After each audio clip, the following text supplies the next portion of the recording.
The rain in the Willamette Valley that November wasn't dramatic. It just never stopped. It came down fine and gray and endless, the kind of rain that doesn't so much fall as hang in the air and wait for you to walk through it.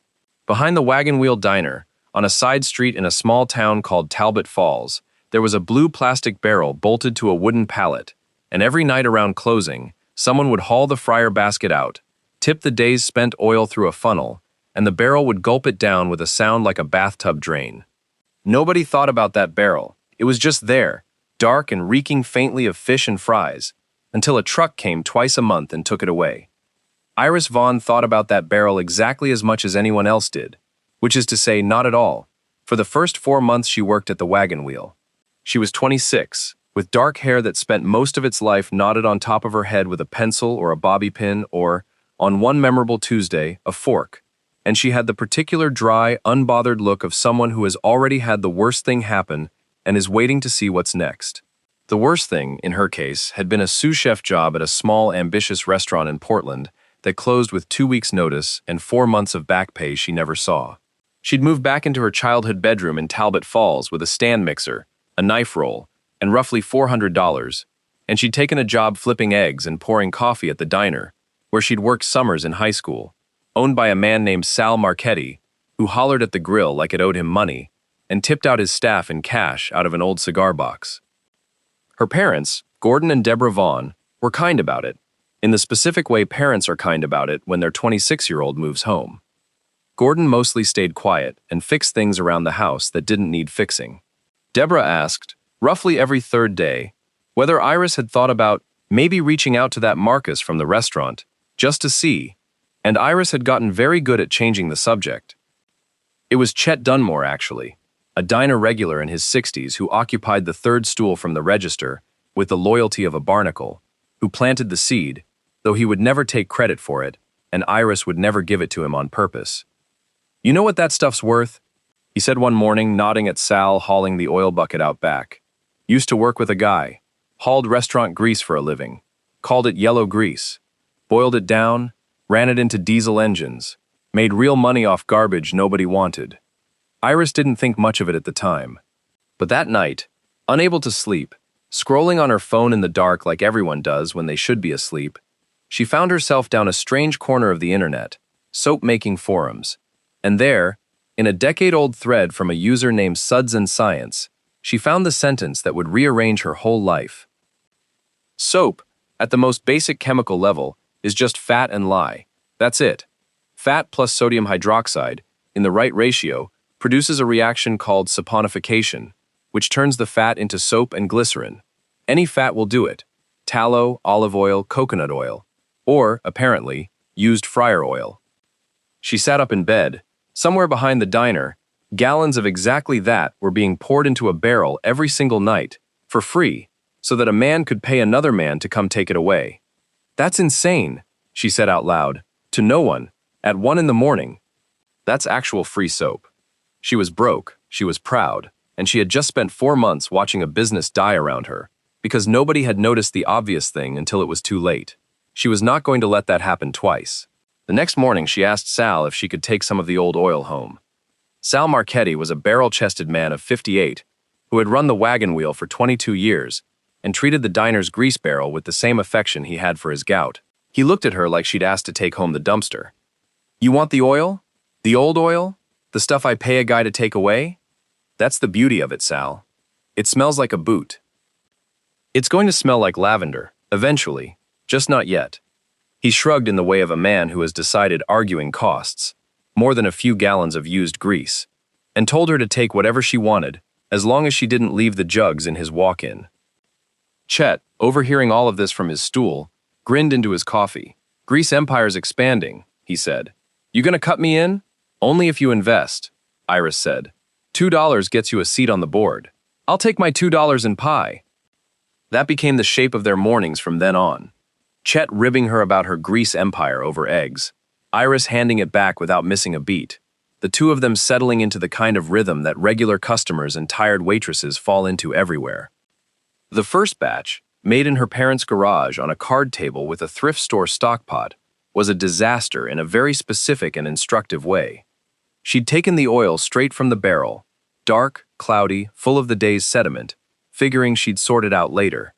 She mixed it with lye water, cooked it over low heat the way one forum thread described, poured it into a lined shoebox, and let it sit. 2 days later, she unmolded it to find bars the color of strong tea, faintly translucent, with visible dark flecks suspended through them like pepper in a broth. She held one up to her nose and grimaced. It smelled, unmistakably, unforgivably, like a basket of gas station French fries. "That's not lavender," her mother said, wandering into the garage and recoiling. "It's a process, Mom. It smells like the drive-thru." It did. And the flecks, she learned after an embarrassed hour of forum searching, were bits of batter and burnt food solids that had been suspended in the oil the entire time. The diner's fryer oil wasn't just fat. It was fat plus a season's worth of hash brown crumbs and fish batter, and none of that belonged in soap. Used fryer oil, it turned out, needed to be cleaned before it was usable at all. Strained through cheesecloth to catch the big particles, then mixed with hot water in a process where the water pulls out food solids and brown bits, which settle to the bottom as the oil cools and separates back out on top. You skim the clean oil off the top, discard the sludgy water underneath, and repeat the process, sometimes twice, until what you're left with looks less like drainage and more like pale gold cooking oil. It was, she realized, essentially the same clarifying process a chef would use on a stock, just applied to grease instead of bones. That, at least, felt like something she already half knew how to do. Her second real education came a few nights later and nearly ended the whole enterprise, along with her eyebrows. She was mixing a new batch of lye water at 11 at night, tired, rushing, and she did the one thing every soap forum on earth screams at beginners never to do. She poured water into the dry lye instead of lye into water. The reaction wasn't gradual. It was immediate and furious. A hissing, roiling eruption of heat and caustic steam boiling up out of the pitcher, fogging the air with fumes that stung her throat even from 3 feet back. She jumped away, heart hammering, and stood there in the garage shaking, more scared than she'd been in years. Sodium hydroxide, she learned that night with total clarity, is not a mild household chemical. It's a powerful caustic base capable of serious chemical burns, and mixing it with water is always exothermic. It always produces heat, but the amount and speed of that heat depends entirely on which direction you do it. Add lye slowly to water, and the large volume of water absorbs and spreads out the heat as it goes, keeping the reaction controlled. Add water to a concentrated pile of dry lye, and there's nowhere for that heat to go but up, all at once, which is exactly what had just happened to her. From then on, she wore chemical goggles and thick rubber gloves every single time, worked in a well-ventilated space with the garage door cracked, and repeated the same rule to herself, out loud, like a superstition, every single mixing session: lye to water, never water to lye. Her mother started calling the garage the lab, in a tone that suggested she thought her daughter might be building something that could take out the block. Deborah told the neighbors, more than once, in a voice pitched somewhere between pride and genuine alarm, "She's making soap. Out of the diner's old frying oil. I don't fully understand it, but she has goggles now, so I assume it's serious." The third failure was quieter but nearly as damaging to her confidence. Having survived the lye eruption, Iris got cautious in the wrong direction. She started guessing at her lye amounts instead of measuring them precisely, eyeballing ratios like she would with a pinch of salt in a soup. The bars that came out of that batch looked fine. They felt fine. But when she tried one in the shower, her skin came out tight, red, and stinging, like she'd washed with a diluted drain cleaner, which was not far from the truth. Every oil, she learned, has its own specific number, called a saponification value, the exact amount of lye required to convert 1 unit of that particular fat fully into soap, no more and no less. Olive oil needs a different amount than coconut oil.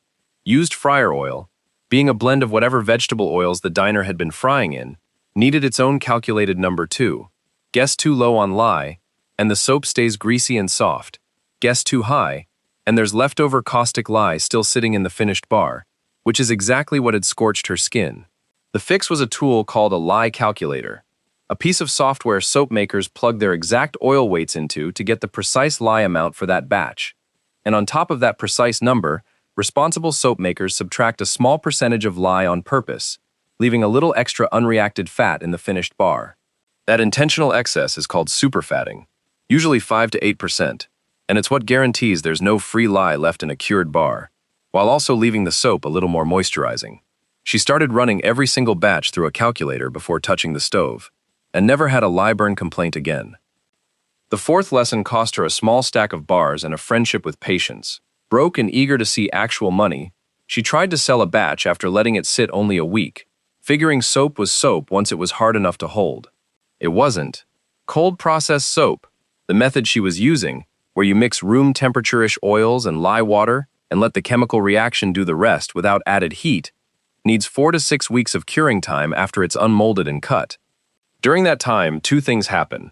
The saponification reaction that started in the pot keeps quietly finishing inside the bar, and the water used to dissolve the lye slowly evaporates out, which hardens the bar and makes it longer lasting and gentler. A 1-week-old bar is still partly reacting and still holds excess moisture, meaning it's softer, mushier, and can still carry a mildly caustic edge. She'd tried to hand 2 bars to a coworker as a trial run. The coworker, politely, told her the soap felt kind of like wet clay and dissolved in the shower in about 4 uses. Iris took the note. After that, every bar went onto a rack and sat, untouched, for 6 full weeks, no matter how badly she wanted the money sooner. The 5th failure had nothing to do with the oil or the lye, and everything to do with impatience of a different kind. She'd finally gotten her clean, properly measured, properly superfatted base right, and she wanted to make it smell like something other than a diner. She bought a cheap bottle of fragrance oil online, added it at trace, the point where the mixture thickens enough to hold a shape when drizzled, and within about 90 seconds, the entire pot seized. It went from a pourable batter to something with the texture of cold mashed potatoes, then to something closer to concrete, all in her mixing bowl, all before she could get more than a third of it into the mold. Some fragrance oils, she learned, contain compounds, often vanilla-heavy or certain floral blends, that accelerate the saponification reaction violently on contact, causing the whole batch to harden almost instantly, a phenomenon soap makers call seizing. There's no fixing a seized batch mid-pour. You either force it into the mold in ugly clumps and call it rustic, or you throw it out. She started reading fragrance oil reviews on the same forums the way people read restaurant reviews before a big night out, looking specifically for the phrase, "no seizing issues in cold process," before buying anything again. Somewhere in the middle of all this, orange spots started blooming on some of her cured bars, small rust-colored freckles that spread if she didn't catch them. That one sent her down another forum rabbit hole, arguing at midnight with a user whose entire personality online was correcting people, until she understood it wasn't contamination, it was rancidity. Older, oxidized fats go rancid faster once turned into soap, and the spots, soap makers call them, without much affection, dreaded orange spots, are the visible sign of that oxidation. The fix wasn't complicated once she knew it. Use oil that isn't too far gone to start with. Keep her superfat percentage from running too high, since excess unreacted fat is exactly the part that goes rancid, and store cured bars somewhere cool and dry, rather than in a humid garage corner. She started smelling and checking the age of the diner's oil before she'd touch it, learning to tell workable oil from spent past-saving oil the way a cook learns to tell good fish from bad, by nose and by look, no thermometer required. She had no mentor walking her through any of this. There was no retired soap maker in Talbot Falls, no wise old neighbor with a family recipe. There was only a laptop at midnight, a stubborn streak inherited from nobody she could identify, and a cast of anonymous forum strangers, Suds and Science, a user called LyeQueen88, someone who signed every post "Grease is the word," who argued with each other constantly about exact percentages and fragrance brands, and who Iris argued back at just as hard, learning a craft entirely through trial, error, and other people's decade-old forum posts. Throughout all of it, there was Crisco.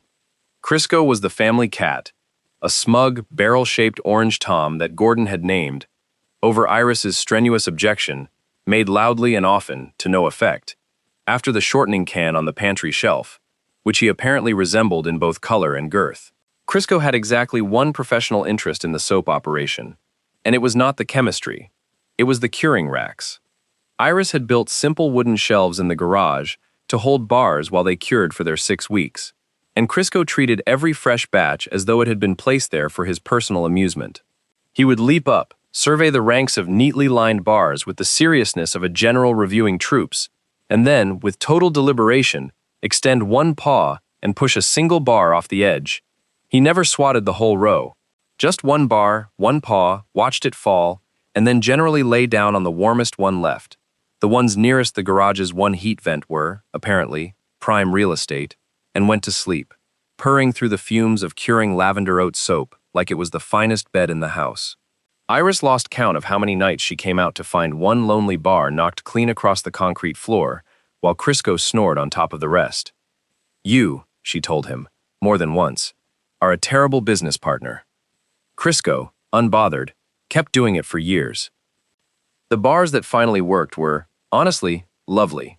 A rustic honey and oat bar with real oats folded in for gentle texture, and a lavender bar using dried buds from a farm stand 2 towns over.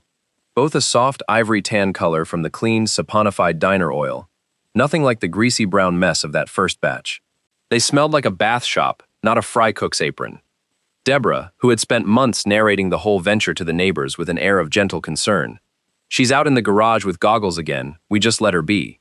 Tried one and, to her own visible surprise, admitted it was the softest her hands had felt in years. The first sale happened almost by accident.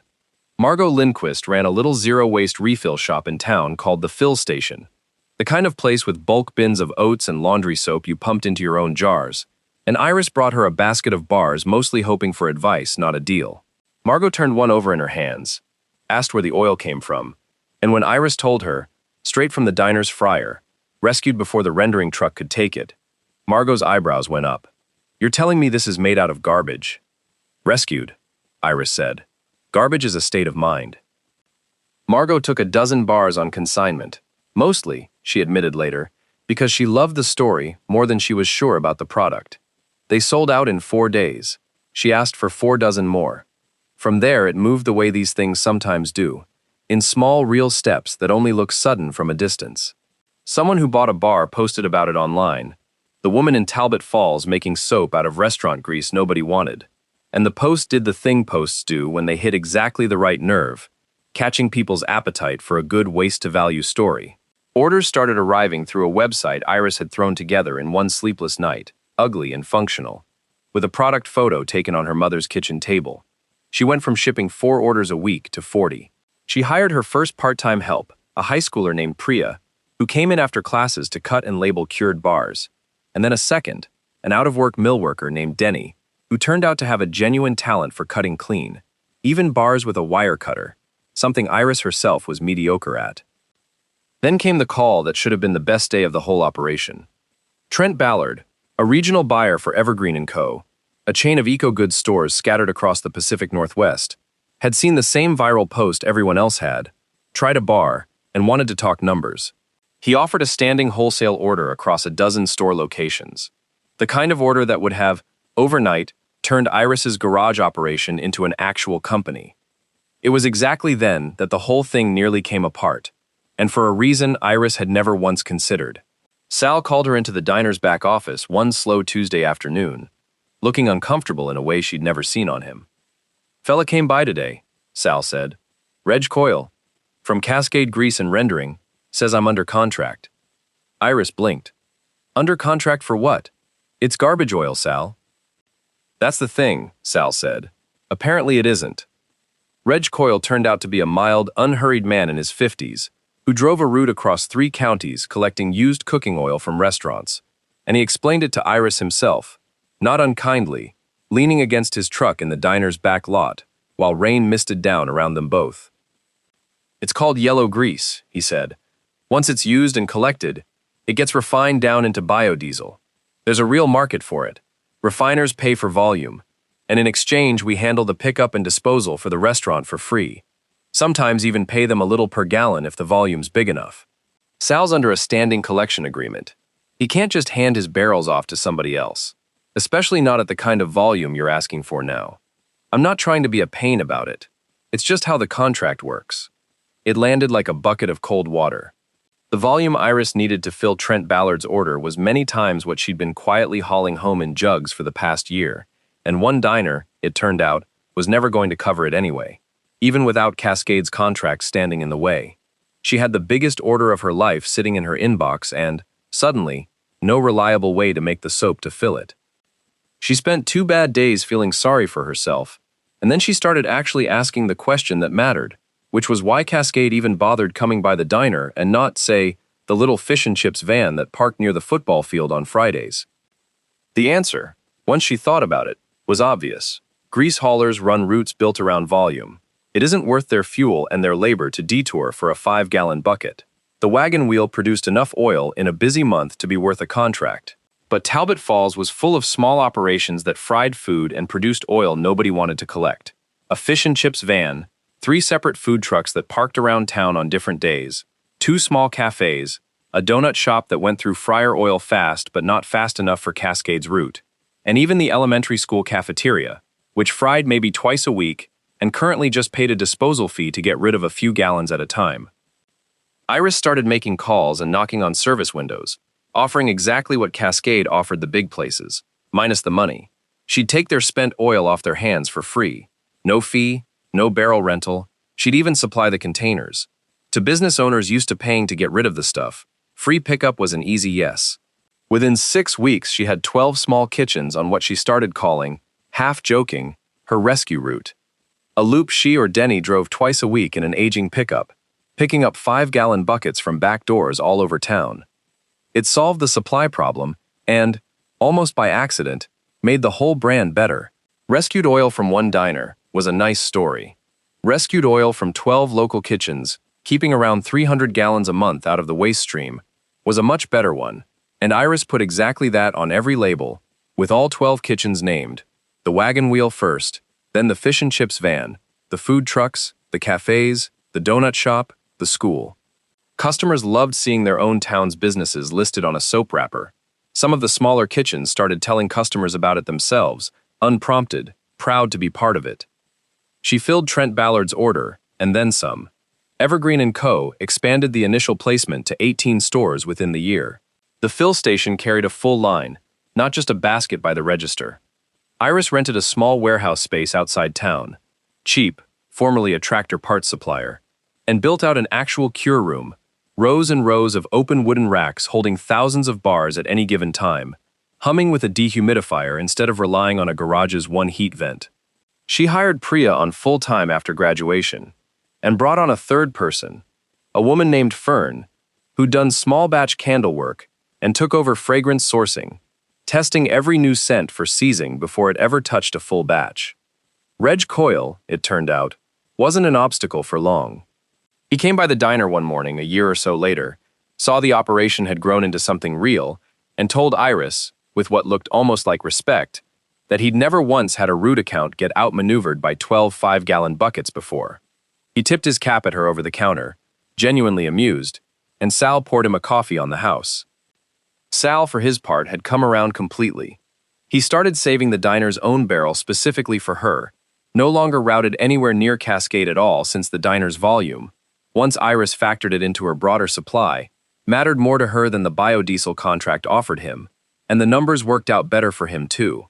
He nailed a small hand-lettered sign to the barrel that just said Vaughn, like it was reserved seating. Chet Dunmore never stopped ribbing her, not once, not even after the Evergreen deal, not even after the local paper ran a piece with her photo on the front of the business section. "How's the grease empire, Iris?" he'd ask most mornings. Same stool, same tone. "Wash anybody's money down the drain yet?" "Every day, Chet. It's very efficient laundering." But one Saturday, he came in not for breakfast, just to buy a bar off the little display Sal now kept by the register, the honey oat one, and he set it on the counter with a cough that wasn't quite necessary. "For my wife," he said. "Not that it means anything." "Of course not," Iris said, ringing him up. "Purely transactional."